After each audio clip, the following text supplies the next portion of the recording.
अस्सलामुअलैकुम रहमतुल्लाहि व बरकातुहू। लाखों करोड़ों दरूद व सलाम हज़रत मोहम्मद मुस्तफ़ा सल्लल्लाहु अलैहि वसल्लम पर, आपकी आल पर और आपके असहाबा पर। आज हम जिस टॉपिक पर बात करेंगे वो है जी मर्दाना जिनसी अमराज़ का असूल इलाज, मर्दाना जिनसी अमराज़ का इलाज का कुलिया। मैं हूं आपका मेज़बान हकीम लियाकत अली खिची और आप देख रहे हैं हमारा यूट्यूब चैनल हर्बल वर्ल्ड। दोस्तों, बहुत सारे अतिबाए कराम, ख़ास तौर पर नए अतिबाए कराम जो कि तिब की अमली ज़िंदगी में कदम रख रहे हैं, इस बारे में बहुत सारे उनके सवालात आए हुए थे जी कि ज़ोफ़िबा किस तहरीक का मर्ज़ है, सूरत अंज़ाल किस तहरीक का मर्ज़ है, जरियान किस तहरीक में होता है, इहतलाम कब होता है, इनका असूल इलाज क्या है, कैसे करना चाहिए। तो दोस्तों, फ़र्दन सब की बातों का जवाब देने की बजाय हमने ये एक मुकम्मल तालीमी तिबी वीडियो बना दी है ताकि इसका फ़ायदा तमाम अतिबाए कराम के साथ साथ अवामुन्नास को भी पहुँचे और उनको भी ये मालूम हो कि हर मर्ज़ जो है ना वो किसी एक असूल पे नहीं होता। हर मर्ज़ के असबाब, अलामात, असूल इलाज अलग अलग होते हैं। इसलिए किसी एक मर्ज़ का नाम बताकर या किसी एक अलामत का बताकर नुस्खा पूछना, इलाज पूछना फ़ायदे की बजाय नुकसानदेह साबित हो सकता है। तो दोस्तों, हम मर्दाना जिनसी अमराज़ को 3 हिस्सों में तकसीम करते हैं। जैसा कि हमारे जिस्म में 3 अज़ाए रईसा हैं, दिल, दिमाग और जिगर, इसी तरह हमारे जिस्म में एक मर्द की ज़िंदगी में जो जिनसी अमराज़ पैदा होते हैं वो भी 3 ही किस्म के हैं।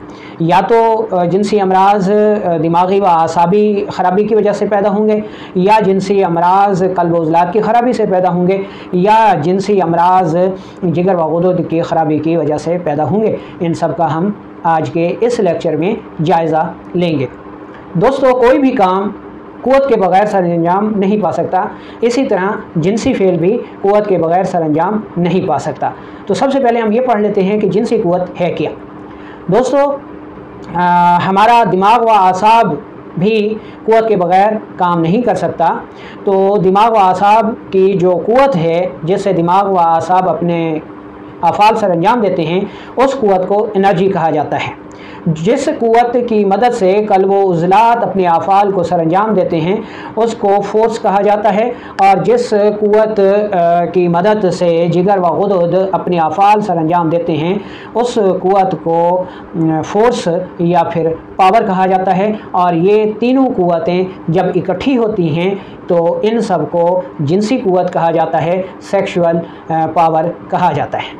ठीक है जी। अच्छा, अब जिनसी क़ुव्वत का सारा दारोमदार मनी के दुरुस्त कवाम पर है। तो हमें सबसे पहले ये मालूम होना चाहिए कि मनी या मादा मनविया किन अज्ज़ा से मिलकर बनता है। मनी में 3 चीज़ें बहुत ज़्यादा अहम हैं। नंबर 1, मनी का पानी जो कि दिमाग व आसाब या फिर बलगमी ग़िज़ाओं से पैदा होता है। मनी की तुर्शी या ख़मीर जैसे स्पर्म पैदा होते हैं, हमारी सौदावी ग़िज़ाओं से पैदा होता है। और मनी की हरारत जो कि मनी को और उसमें मौजूद स्पर्म को पुख्ता करती है, उसको हरारत कहते हैं। ये सफरावी ग़िज़ाओं से या फिर जिगर व गुदद से पैदा होती है। तो गोया मनी 3 अज्ज़ा का मरकब है। नंबर 1, मनी का पानी या मनी की रतूबत। नंबर 2, मनी की तुर्शी। और नंबर 3, मनी की हरारत। और बैन यही चीज़ें ही खून में पाई जाती हैं। खून भी 3 अज्ज़ा का मरकब है, बलगम, सौदा और सफ़रा, और इनके मरकब को हम खून कहते हैं। ठीक है जी। खून में भी 3 चीज़ें अहम हैं। खून का पानी या खून की रतूबत जो कि बलगमी ग़िज़ाओं से पैदा होती है, खून की तुर्शी जो कि सौदावी ग़िज़ाओं से पैदा होती है, और खून की हरारत जो कि सफ़रावी ग़िज़ाओं से पैदा होती है। ठीक है जी। इसलिए जब खून तकमील पा जाता है तो उससे मनी पैदा होती है। ठीक है। इसलिए ये हो ही नहीं सकता कि खून में ख़राबी पैदा हुए बगैर मनी में ख़राबियाँ पैदा हो जाएं। इसलिए अगर किसी तबीब ने किसी जिनसी मर्ज़ का इलाज करना है तो उसको खून के कवाम को दुरुस्त करना होगा। जब तक वो खून के कवाम को दुरुस्त नहीं करेगा तो जिनसी बीमारियों का इलाज नहीं कर सकेगा। तो हमारी जो खुराक है ये भी 3 मादों पर मुश्तमिल है, बलगमी ग़िज़ाएँ, सौदावी ग़िज़ाएँ, सफ़रावी ग़िज़ाएँ। हम जो ग़िज़ाएँ खाते हैं ये हाज़मे के तमाम मराहिल से गुज़रने के बाद खून का हिस्सा बन जाती हैं, और जब खून तकमील पा जाता है तो उससे मनी पैदा होती है, यानी खून के पानी से मनी का पानी पैदा होता है, खून की तुरशी से मनी की तुरशी पैदा होती है, और खून की हरारत से मनी की हरारत पैदा होती है। ठीक है जी। अच्छा, अब हमारे जिस्म में 3 अज़ाए रईसा हैं, दिल, दिमाग और जिगर। तो इनके अफ़ाल को समझ लें, क्योंकि जब तक किसी तबीब को हालत सेहत में जिनसी अमल या अज़ा के अफ़ाल का इल्म नहीं होगा तो वो मर्ज़ की हालत में कभी भी इलाज नहीं कर सकता। ठीक है जी। अच्छा, हमारा जो दिमाग व आसाब है इसका काम एहसासात करना है। तो जिनसी अमल में एहसासात हमारा दिमाग व आसाब पैदा करता है। हमारा दिमाग ही एक मर्द को ये कहता है जी कि जनाब जमा भी करना है। ठीक है, तो जिनसी फ़ेल के लिए एहसासात का पैदा होना दिमाग व आसाब का काम है। अच्छा, जिनसी अमल में हरकत या उज़्व तनासुल की सख्ती और इंतशार के लिए उज़लात ज़िम्मेदार हैं। हमारे जिस्म के जो उज़लात हैं उनके ज़िम्मे हरकत पैदा करना है, इसलिए जिनसी अमल में उज़्व तनासुल की सख्ती और हरकत की ज़िम्मेदारी हमारे उज़लात की है। ठीक है जी। और इन्हीं उज़लात से पैदा होने वाली तुरशी मादा मनी में ख़मीर पैदा करके स्पर्म को पैदा करती है। तीसरे नंबर पर आ जाता है जिगर व गुदद। जिगर व गुदद जिनसी अमल में उज़्व तनासुल में आए हुए दौरान खून को वापसी जाने से उस वक्त तक रोक के रखते हैं जब तक जिनसी अमल तकमील नहीं पाता, और ये वक्त तबाई तौर पर हालत सेहत में 3 से 5 मिनट तक होता है।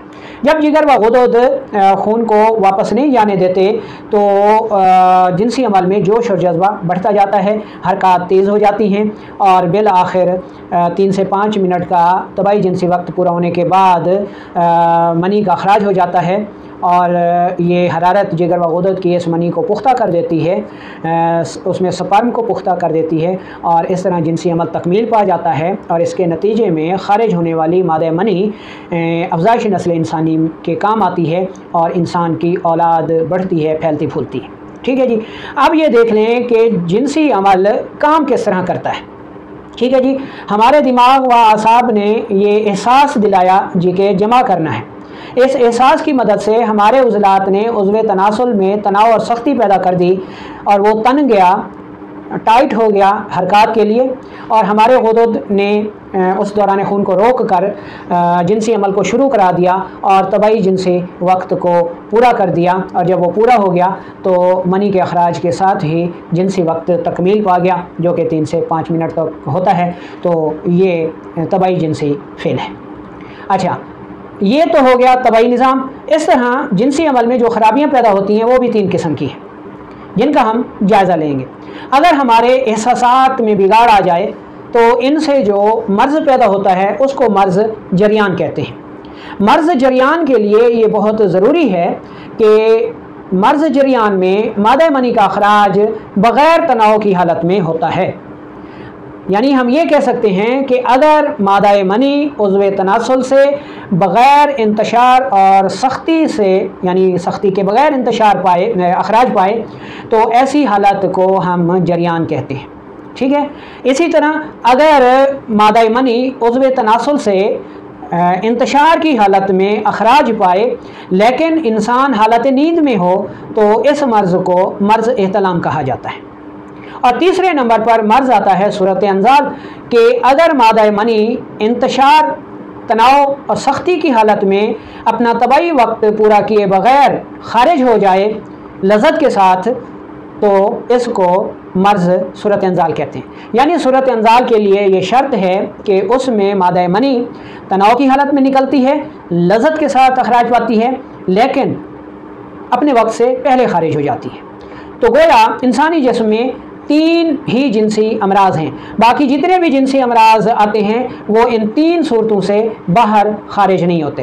तो गोया ये तय हो गया कि जरियान आसाबी तहरीक का मर्ज़ है, आसाब की सोजिश का मर्ज़ है, जिसमें मनी बग़ैर इंतशार और सख्ती के ख़ारिज होती है। इसी तरह एहतलाम उज़लात की सोजिश का मर्ज़ है, जिसमें मादा मनी नींद की हालत में इंतशार के साथ अखराज पाती है। और तीसरे नंबर पर सूरत अंजाल, जिसमें मादा मनी इंतशार की हालत में लज़्ज़त के साथ अखराज पाती है लेकिन अपना वक्त पूरा किए बगैर। तो ये 3 अमराज आ गए।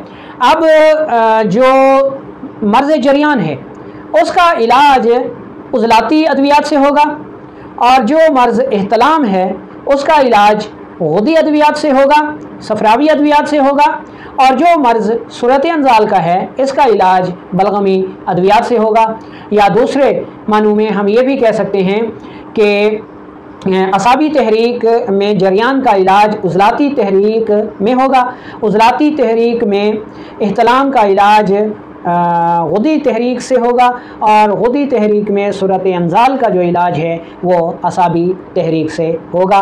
ये फार्मूला आप याद रख लें, ठीक है, और इसी फार्मूले पर चलकर ही आप हर किस्म का जिनसी इलाज कर सकते हैं और कामयाब कर सकते हैं। इसमें आपको परेशान होने की हरगिज़ ज़रूरत नहीं होगी। तो जो मर्ज़ जरियान है इसमें मरीज़ की जो नब्ज़ होती है वो मोटी होती है, बिल्कुल गहराई में होती है, 1 से 1.5 उंगली पर महसूस होती है, जिसमें ठंडक होती है। उज़लात में तस्कीन की वजह से इंतशार नहीं होता और बग़ैर इंतशार के मादा मनी खारिज हो जाती है।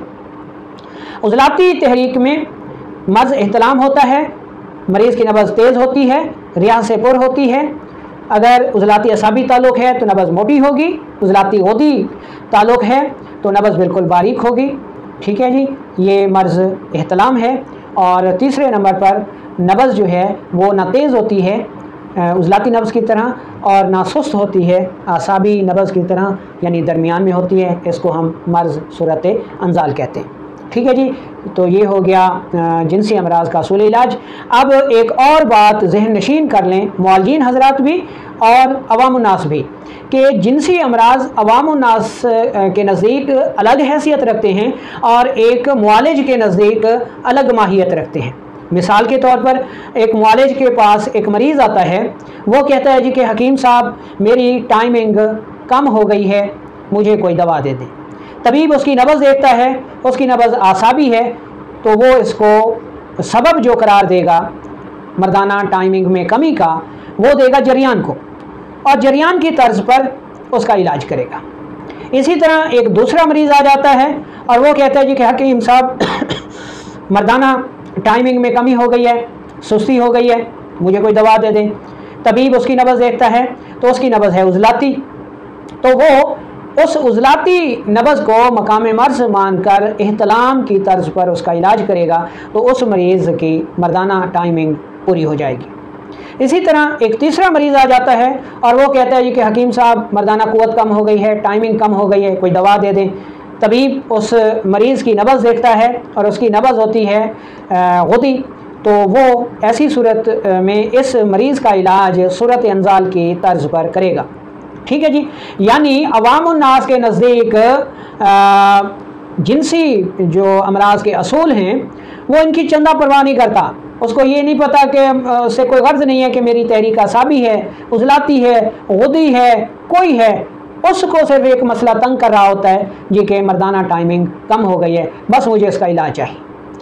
अच्छा, जो मुआलजीन हजरात हैं उनके नज़दीक जिनसी अमराज में असूल जो हैं बहुत ज़्यादा अहमियत रखते हैं, और वो मरीज़ जो भी कह रहा है कि मर्दाना टाइमिंग कम हो गई है, लेकिन तबीब अपने असूल पर चलते हुए ही उसकी मर्दाना टाइमिंग का इलाज करेगा। अब ये मर्दाना टाइमिंग का सबब चाहे उज़लात की ख़राबी की वजह से जरियान है, असाब की ख़राबी की वजह से मर्ज़ जरियान है, उसकी वजह से मर्दाना टाइमिंग कम हुई है, या उज़लात की ख़राबियों से इहतलाम की वजह से मर्दाना टाइमिंग कम हुई है, या जिगर व गुदद की सोजिश की वजह से सूरत अंजाल की वजह से मर्दाना टाइमिंग कम हुई है। तबीब सबब को हर सूरत मद्देनज़र रखते हुए उस मरीज़ का इलाज करेगा, तो उस मरीज़ को शिफा मिलेगी, वरना नहीं मिलेगी।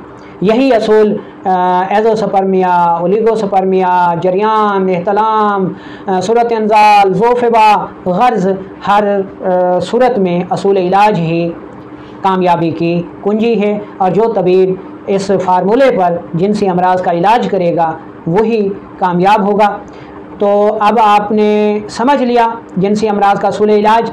इसलिए अगर कोई तबीब आपको ये कहता है जी कि मेरे पास सदरी नुस्खा जात हैं जी, मेरे बाप दादा के हैं और वो नुस्खे वो नवाबों को इस्तेमाल करवाता था, महाराजों को इस्तेमाल करवाता था, इसमें ये नुस्खा है, ज़ाफ़रान है, कुचला है, फ़लाँ मुश्क है, अंबर है, कस्तूरी है, और मेरा जो ये नुस्खा है ये जिनसी अमराज के हर सूरत में काम करता है, जरियान को भी ख़त्म कर देता है, इह्तिलाम को भी ख़त्म कर देता है, सूरत अंजाल को भी ख़त्म कर देता है। बस ये तो समझ जाएं कि ये रॉन्ग नंबर है। ठीक है, कोई भी एक नुस्खा कभी भी तीनों हालतों का इलाज बैक वक्त नहीं हो सकता। यानी एक ही नुस्खे की तारीफ़ में अगर ये लिखा गया हो जी कि ये नुस्खा जरियान, इह्तिलाम और सूरत अंजाल में यकसा मुफीद है, तो ये नुस्खा बेकार है। आप इसके ऊपर वक्त और पैसा बर्बाद ना करें, बल्कि असूली इलाज करवाएं। मैं आपको एक छोटी सी मिसाल दे देता हूँ कि एक नुस्खे में कस्तूरी भी है, ज़ाफ़रान भी है, अंबर भी है, मरवारीद भी है, कुश्ता सोना भी है, कुश्ता चांदी भी है, और ये बहुत महंगा नुस्खा है। ठीक है जी, लेकिन ये नुस्खा महंगा तरीन और दूसरी तरफ सिर्फ आपके पास गोखरू है, बखड़ा है, ठीक है, और मरीज़ है सूरत अंजाल का। तो एक तरफ वाला नुस्खा जिसमें मुश्क, अंबर, ज़ाफ़रान, कस्तूरी, कुश्ता सोना, कुश्ता चांदी है, वो 2 लाख का बन रहा है, और दूसरी तरफ का जो नुस्खा है वो बन रहा है आपके पास अल्लाह भला करे 20 रुपये का, और मर्ज़ है सूरत अंजाल का। तो आपका 20 रुपये वाला नुस्खा जो है वो 2 लाख वाले नुस्खे से ज़्यादा काम करेगा। क्यों काम करेगा? कि वो असूल पर मबनी है।